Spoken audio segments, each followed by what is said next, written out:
दोनों बहुत पक्के दोस्त थे। दोनों साथ में मिलकर हर दिन खाने की तलाश करते और साथ में ही खाते थे। एक दिन दोनों खाने की तलाश में अपने जंगल से बहुत दूर निकल गए। वहां उन्हें एक तालाब दिखाई दिया। उसी तालाब के किनारे एक बेर का पेड़ था। बेर का पेड़ देखकर हाथी और बकरी बहुत खुश हुए। वह दोनों बेर के पेड़ के पास गए। फिर हाथी ने अपनी सूंड से बेर के पेड़ को जोर से हिलाया और जमीन पर ढेर सारे पके हुए बेर गिरने लगे। बकरी जल्दी जल्दी गिरे हुए बेरों को इकट्ठा करने लगी। का घोंसला भी था जिसमें चिड़िया का एक बच्चा सो रहा था और चिड़िया दाने की खोज में कहीं गई हुई थी।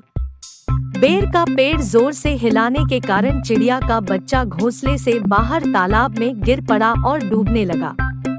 चिड़िया के बच्चे को डूबता हुआ देखकर उसे बचाने के लिए बकरी तालाब में कूद गई, लेकिन बकरी को तैरना नहीं आता था।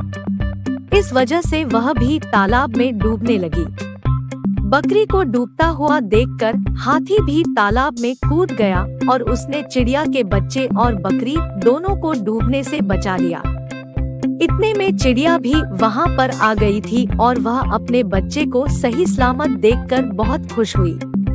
उसने हाथी और बकरी को इसी तालाब और बेर के पेड़ के पास रहने के लिए कहा। तब से हाथी और बकरी भी चिड़िया के साथ उस बेर के पेड़ के नीचे रहने लगे। कहानी से सीख हमें किसी का बुरा नहीं करना चाहिए। अगर हमारी गलती से किसी को परेशानी होती है तो उस गलती को सुधारना चाहिए और मनमुटाव दूर करते हुए एक दूसरे की मदद करनी चाहिए।